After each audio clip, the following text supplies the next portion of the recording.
Final Fantasy XIII is a controversial game.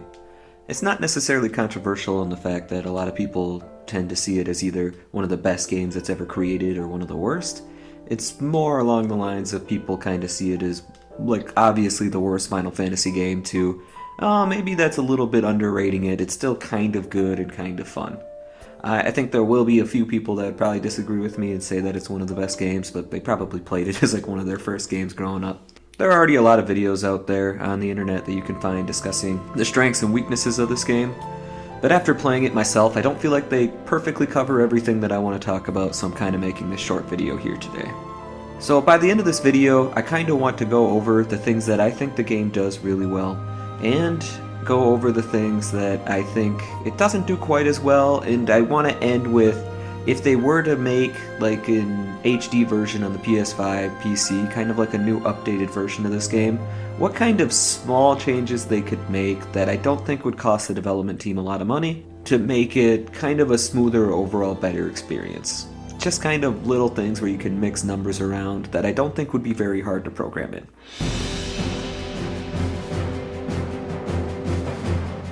I do want to say that I at least fall into the group that think that this game is okay to good. I'm going to be saying a lot of negative stuff. I spent a lot of time playing this game, replaying it, and a large portion of why that is just because, even to this day, this game looks beautiful. It's crazy what they were able to do on the PS3. I remember thinking when this game came out, by focusing on just graphics and visuals, you're like, oh, that part's going to age out. And then you're just going to have a game that's not as much fun to play as some other games that are out there. But the visuals were good for the time, but they're no longer good. That's not the case. Video games don't look as... they don't have the graphical leaps going on that they used to. The characters that you play as, outside of maybe like their fingers, that's really about it. The character models are beautiful. The backgrounds that you're seeing here, it's just crazy. It is a little bit easier to do that probably when you're following such a linear path. And that balanced together with the music creates a really visually appealing game. And then you go into the battle system, and it is a unique take to make it where you don't have MP and you get all of your HP and everything back at the end of a battle. What that does allow you to do is you no longer have to stress about what spells you use in battle. I know some people, like my buddy Steve on this channel, he won't use magic in almost any situation because it costs MP, and he's got that item worry that everyone has to some degree, but some people clearly have it worse than others. And when you have a system like this, it allows you to use everything that's available to you. And the game does a pretty good job of making sure that you are able to use all of these abilities in combat.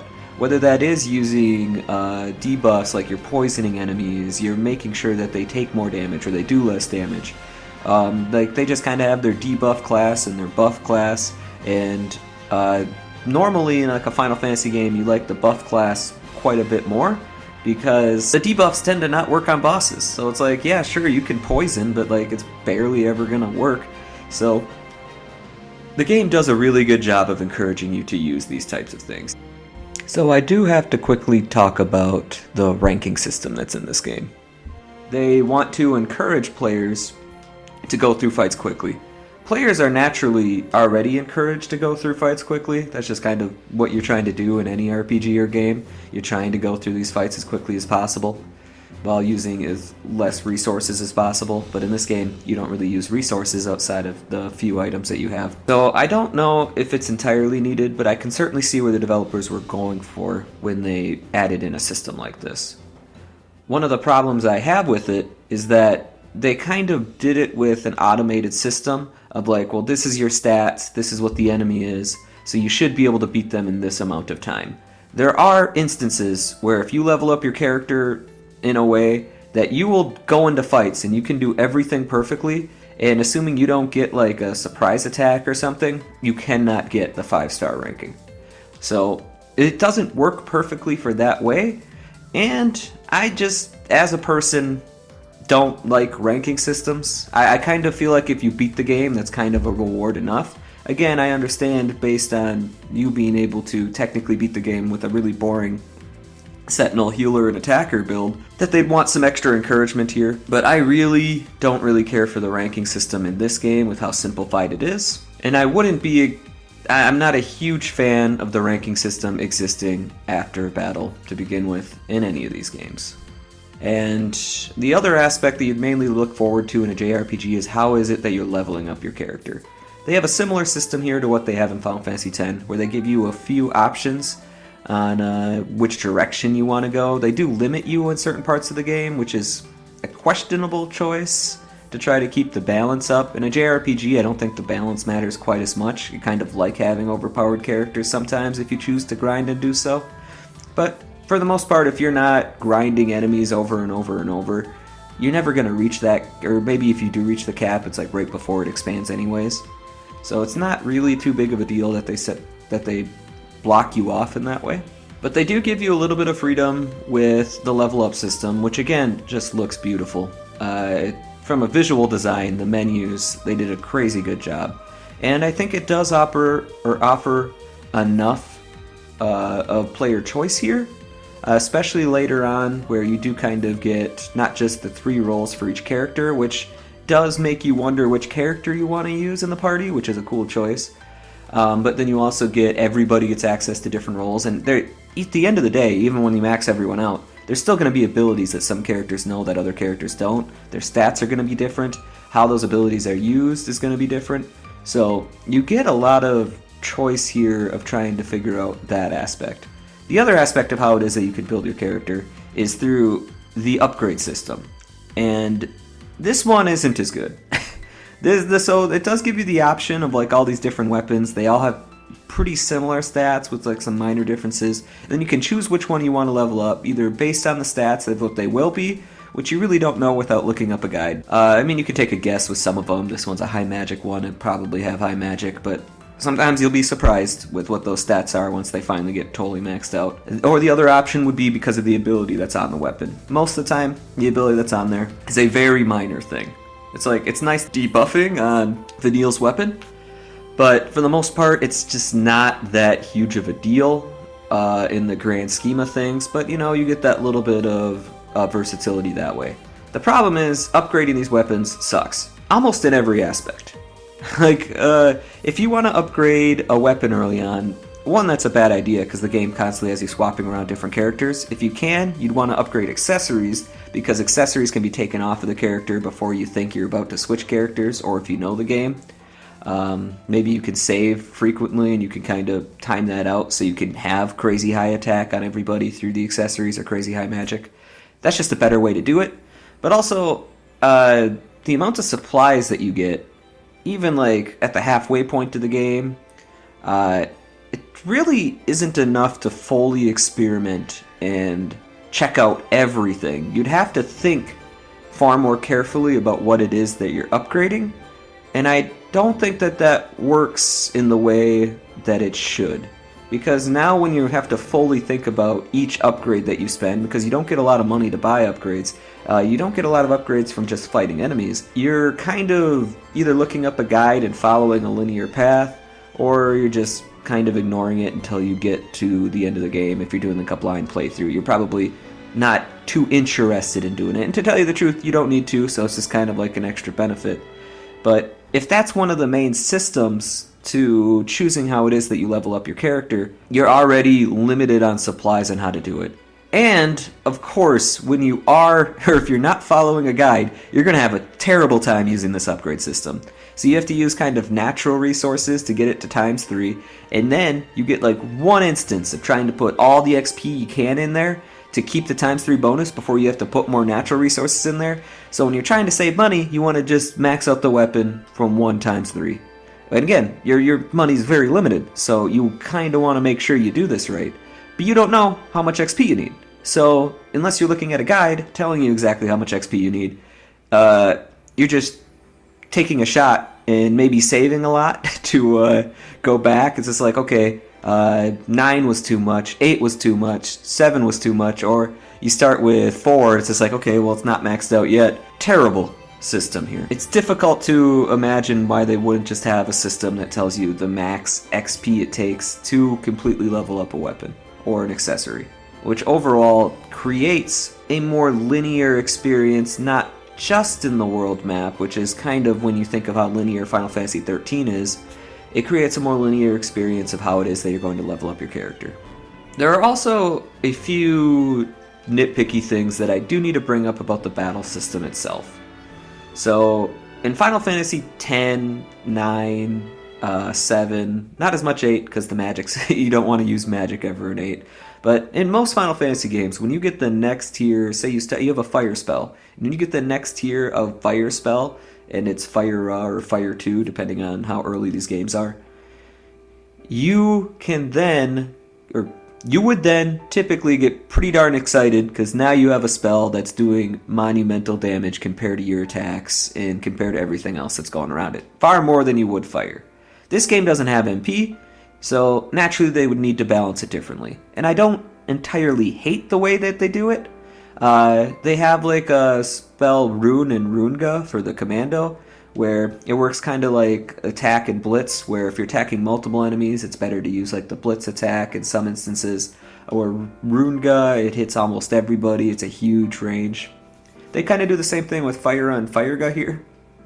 The problem is I would really want Fire to be the better option under circumstances that aren't just you're attacking more enemies. Even when there are a whole bunch of enemies, unless they die very quickly, which the game does do a pretty good job of throwing those enemies at you every now and then. But unless that's the case, you really never want to use Fire, and you never want to use Fireга. And these are the cooler attacks that take up like the space, because they give you less to the stagger bar, not substantially less. They still give you a pretty big boost, and it's mostly considerable. But it's still worse. It's still less optimal than casting 2 fires. And they give you less damage. Why is it both? So I get that they also have the added advantage of attacking in a larger group. That's cool. It's the next tier of the spell. Give you a stronger attack. And I'm not even saying it needs to do way more damage. If it get 5 or 10%. Something where you know you're doing more damage than casting 2 or 3 fires, and you still get the stagger bonus. We'll say like 2 or 3 fires is going to give you more stagger bar than casting a Fire or a Firega. That would be great. But they really could have done something here where, so you use the fire spells early on, and then you use your big spells once the enemies are staggered, because that causes more damage overall, and it doesn't have to be a lot more. Just something to make those spells actually influential. And that's kind of where it is I'd want to get at with some of these small changes. Is I think that they would benefit a little bit from balancing that aspect. Also, kind of a disclaimer here. Ever since I first played this game, on my very first playthrough, I have never done auto battle. I saw that there was an idea for auto battle, it makes me want to puke, and I've just never chosen to do it. I've seen a lot of discourse online where people say that makes the game harder, and it does. There are instances where you can choose better actions than the AI or auto battle would, but there are actually instances too, most of the time, where, you know, when you're going through that menu and people are getting hit, it can make the game a little bit harder. By the end of these changes that I'd like them to make, if they did make an HD version, I think I'd make the game overall an easier experience, but I would really, really like it if they had an option to remove the auto thing from the top of the screen. So maybe they have the auto option, the start at abilities, and then off. Just for off for auto battle. Because I don't like seeing it there. And the game does do a few things to make the game easier for players that do choose to play without the auto battle. You can press right, which copies all of the actions you've done previously, which is really good for Commando and Ravager classes, so you can kind of get everything using auto battle anyways, but it's instead all of the actions you chose. Like, you get to look at an enemy's weakness. Well, so you use Libra on somebody, and you get to see or scan, and you get to see their weaknesses, and when you're making that choice, even though it is a minor thing, it's not like you have to be a big brain person to see, well, they're weak to fire, I should use fire. That's just another aspect of JRPG combat that's been there for a long time that really should still be there for players to be able to make that choice themselves, and you get a little bit more of that when you have to choose that ability yourself instead of just clicking auto battle.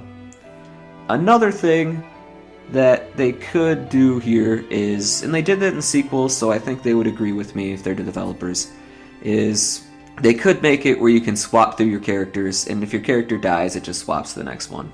The sequel does this. It makes a lot of sense. It would be a bit more fun to use even the unique abilities of all the characters just by pressing like R2 or L2 or something. And for another really minor change that they could do to make the experience a little bit better, when you do set up these paradigms, it would be nice if you could just like how they have that item menu to use like Fortisol or whatever, where you have like these buffs you can use. Maybe if you press L1 or R1, they give you different options, and one of them allows you to just quickly select the paradigm that you want to use before battles, so you can just go through these without going into the main menu. These would be minor changes, but the biggest change that I think would really help out the upgrade system is I would absolutely love it if like the Saboteur class had Steel. Steel is an ability that's in a lot of Final Fantasy games. With Steel, you're able to get either good weapons earlier, which is often really fun, or in the case of like Final Fantasy X, you're able to get upgrade materials. I would very much want this to be included into another version of this game. I think you could do it through the Saboteur, it kind of fits. The only aspect that it doesn't fit with the game is that you want to do battles quicker, because Steel would naturally make it slower and there's not really a huge advantage to using it otherwise. But I believe this would greatly help fix the upgrade system, where it just naturally, the game would just give you more resources. Would that make the game easier? Yes, but you're talking to someone that's always played this game without auto battle on, or never using auto battle anyways. I'm okay with the game being a little bit easier if it's more fun to level up your characters and it gives you more options, and I believe people would care less about the linearity of this game if it wasn't linear in almost every aspect of it. Because currently, it's linear kind of how it is you level up the characters. It does open up a little bit near the end, but not as much. It's pretty linear in how it is that you choose to upgrade your items, just due to limited options of, I can only level up like 1 or 2 weapons, I better make sure that they're the right ones. Now you'd have like, okay, well I got a lot of upgrade materials, I can level up this and see how this works and see how I like it on my character, I can level up this other accessory, see how I like that, and you can kind of do this just by simply adding in like a Steel option. And I think that that could be a lot of fun. You could even have Steel Gil, and you could have Steel accessories from people, and adding in that option just gives you another way to grind these upgrade materials that I think would be a lot of fun. So I do want to touch up on the story just very briefly. I do think you need to a little bit turn your brain off to appreciate the story. There's moments where the characters kind of do an action. I mean, they don't have a lot of choice throughout the story. They're kind of just working with what it is that they have. And that's kind of one of the things that kind of makes it interesting. But then they kind of go with an action that seems like exactly what the evil people want them to do. And it kind of works out. You're not really sure why, but you get a happy ending. I think you have to turn your brain off a little bit. I'm able to do that somewhat. I don't know if every single person out there is. But overall, I thought the story was good enough to keep me invested, but not really good enough that if you put any sort of critical thought under it, that you're going to be happy or satisfied with the experience. Just one more thing I want to bring up before I finish this video today is I've heard a lot of people complain, well, the linearity in Final Fantasy XIII, it's like, why is everyone complaining about the linearity in Final Fantasy XIII? Look, Final Fantasy X was linear. Final Fantasy X allows characters to go back. You get an airship, you go back to earlier spaces, you find new overdrives for your summons, new chests that were inaccessible beforehand, or just items that you missed. That level of going back to earlier towns and getting access to things that you wouldn't have had otherwise, something that makes the game non-linear. This game doesn't have that. It does near the very end, where you're able to go back to Grand Pulse. I think a reason for that is, one, there's nothing over there, but maybe they could have threw some stuff over there, but two, it was on multiple discs on the Xbox 360. I'm not saying that they need to change this component. I just am sick of hearing of people using that as a way of saying that this game's, see, it's not that bad. Final Fantasy X was extremely linear. It's like, Final Fantasy X allowed you to go backwards, explore the map, explore different parts of the map that you weren't before. It's a more open experience. It's also more open on how it is that you choose to level up your characters and your accessories, because it does have that steal option, and it does give you a lot of options. So that's pretty much all I got. I spent a lot of time in Final Fantasy XIII. I do think it's a pretty fun game. The visuals carry it a lot for my overall experience. And I just had a few things that I kind of wanted to talk about that I didn't think were perfectly covered. I wouldn't mind if they did make a PS5 version of this game. I doubt that they'll see this video, but if they ever did, I would really want them to encourage to, one, add in steal. I think that would add a lot to the game, even more than what they would know. Have that as like a saboteur ability. And just a few things with the menus, a few changes like that, I think could make for a smoother experience than what they have now. Along with making sure that they kind of just a little bit rebalance how Fire and Fire Gut work, just to make them feel a little bit special. They wouldn't need to do this for Rune or Runega because they don't have the chain bonus that would encourage you to use the lesser spell. But I think that the game would be a little bit more improved if they did that. Not a huge difference, but at least a little bit better. And that's all I got. I hope you enjoy Final Fantasy XIII even more than I do. I didn't hate the game. And thanks for watching. Catch you next time. I better follow her. I'm getting too old for this.